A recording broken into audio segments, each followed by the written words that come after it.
सभी को वंदे मातरम, जय श्री राम। आपका हमारे चैनल में एक बार फिर से स्वागत है। तो आज हम एक्सरसाइज का क्वेश्चन नंबर 1.14 की बात करेंगे। तो आप सबके लिए एक बार क्वेश्चन रीड कर लेते हैं। Chapter number 1 electric charges and field, question number 1.14। Consider a uniform electric field E is equal to 3 into 10 raised to power 3 I cap Newton per coulomb. A part. What is the flux of the field through a square of side 10 centimeter whose plane is parallel to YZ plane? ठीक है, ये part समझेंगे। B part, what is the flux through the same square if the normal to its plane makes a 60-degree angle with the x-axis? ठीक है, तो हमें given क्या है पहले हम वो लिख लेते हैं। और क्वेश्चन में दो पार्ट्स है, 1.14। ठीक है, जो एक चीज गिवन है वो ये है कि आपके पास जो इलेक्ट्रिक फील्ड है ई कैप वो कितना है आपके पास 3 into 10 raise to power 3 i cap newton पर कूलम। यही एक चीज गिवन है। फिर ए पार्ट कहता है कि flux of the field through the square of 10 centimetre, ठीक है, on a side whose plane is parallel to YZ axis. तो एक बारी ए पार्ट के लिए मैं आपके लिए डायग्राम बना देता हूं, कैसे डायग्राम बनती होगी, तो अकॉर्डिंगली फिर हम इसको समझते हैं। वहां पे ध्यान रखिएगा, आपके पास ये एक्स एक्सिस आ जाएगा, ये वाई एक्सिस आ जाएगा, और जो आउटवर्ड एक्सिस रहेगा उसको हम जेड कंसीडर करेंगे। ये आपके पास एक्स वाई और जेड रहेगा। थोड़ा 3D में डायग्राम बनाने की कोशिश करेंगे ताकि आपको अच्छे से पता चल जाए। तो जैसी गिवन सिचुएशन है उसमें वो बोल रहा है कि जो इलेक्ट्रिक फील्ड है उसकी डायरेक्शन एक्स एक्सिस है।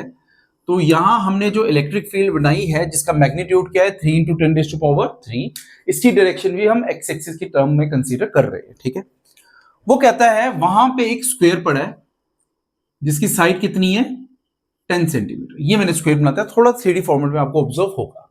ठीक है, अब यहां पे एक कंसेप्ट है एरिया वेक्टर का। एरिया वेक्टर क्या होता है मैं आपको बताता हूं। तो एरिया वेक्टर क्या है, जैसे कि सपोज करो ये आपके पास एक एरिया है, इस एरिया से परपेंडिकुलर डायरेक्शन, जो भी एरिया है इससे परपेंडिकुलर डायरेक्शन, इसी को एरिया वेक्टर बोला जाएगा। एक चीज ध्यान रखना, प्रैक्टिकली हमने पढ़ा होगा वेक्टर्स में भी एरिया वेक्टर नहीं होता, बट स्पेसिफिकली यहां पे ये कंसेप्ट समझने का इलेक्ट्रिक फील्ड और एरिया के साथ, तो हम यहां पे एक नई टर्म को इंट्रोड्यूस करते हैं।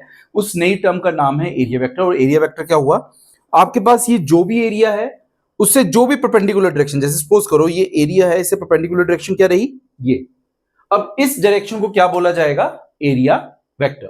समझना डायग्राम के अकॉर्डिंग, हमें इलेक्ट्रिक फील्ड दी हुई है एक्स एक्सिस में, हमने वाई एक्स और वाई जेड एक्सिस में एक स्क्वायर बना दिया। अब इसका एरिया वेक्टर क्या होगा, इसका एरिया वेक्टर उसी डायरेक्शन में होगा जहां पे इलेक्ट्रिक फील्ड की डायरेक्शन है। अब देखिएगा यहां पे जो इलेक्ट्रिक फील्ड और एरिया के बीच में एंगल बन रहा है, एरिया नहीं, इलेक्ट्रिक फील्ड और एरिया वेक्टर के बीच में जो एंगल बन रहा है दैट इज 0 डिग्री। वापस ऑब्जर्व करिएगा, इलेक्ट्रिक फील्ड और एरिया के बीच में एंगल 90 डिग्री है, इलेक्ट्रिक फील्ड और एरिया वेक्टर के बीच में एंगल कितना है 0 डिग्री। इस एंगल का जरूर ध्यान रखिएगा इस टाइप के क्वेश्चंस के लिए। ठीक है, तो वो कहता है कि ए पार्ट में कहता है कि इसके लिए फ्लक्स क्या होगा। फ्लक्स का एक्सप्रेशन होता है phi is equal to E dot S. अब ई क्या है, जो भी आपके पास इलेक्ट्रिक फील्ड है, एस क्या है, जो भी उसकी डायरेक्शन है एरिया वेक्टर, जो भी उसका एरिया वेक्टर रहेगा। ठीक है, अब E is equal to E dot phi is equal to E dot S हो गया। Phi is equal to E into S into cos of theta लिख सकता हूं, हाँ बिल्कुल लिख सकता हूं। अब मेरे पास यहां पे जो एरिया वेक्टर है उसका जो इलेक्ट्रिक फील्ड के साथ एंगल बन रहा है वो कितना बन रहा है 0 डिग्री। तो फाई की वैल्यू क्या आ जाएगी मेरी ई इंटू एस, ये रिजल्ट आ गया। क्योंकि एक बार स्टेप और लिख लेते हैं कॉस 0 डिग्री, तो नेक्स्ट स्टेप में लिख लेते हैं phi is equal to E into S. अब इलेक्ट्रिक फील्ड की वैल्यू हमें गिवन है, जो साइड दी हुई है स्क्वायर की वो कितनी है 10 सेंटीमीटर, 10 सेंटीमीटर।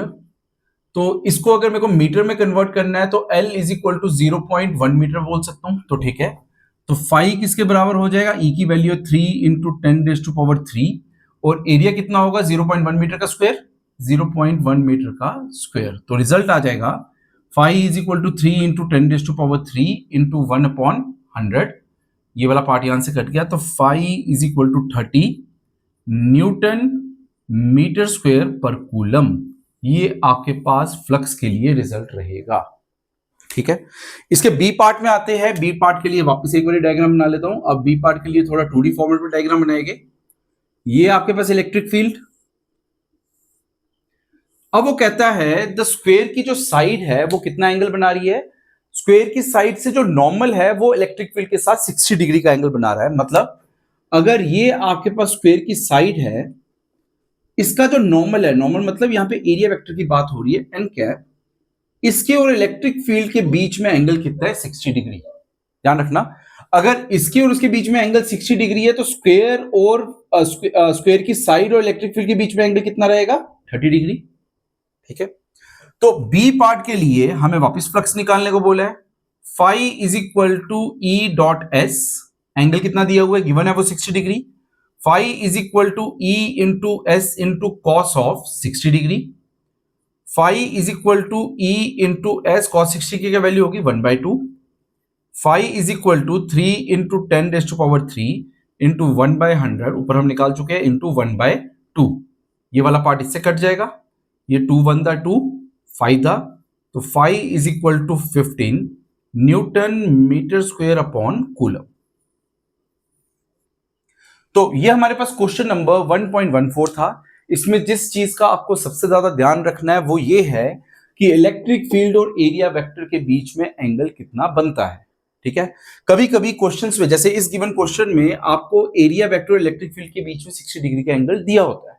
कभी कभी क्या होता है, हमें 60 डिग्री का एंगल ना देके एरिया और इलेक्ट्रिक फील्ड के बीच का एंगल दे देते हैं। तो मगर ध्यान रखना, आपके पास phi plus theta is always 90 degree. अगर आपको ये एंगल गिवन है तो वेल एंड गुड, आपका आंसर सोल्यूशन आपके सामने है। बट अगर आपको ये फाई गिवन है तो आपको थीटा की वैल्यू निकालनी होगी, जो किसके बराबर होगी, 90 माइनस 5।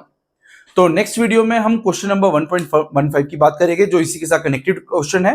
तो तब तक के लिए आप सबको वंदे मातरम, जय श्री राम।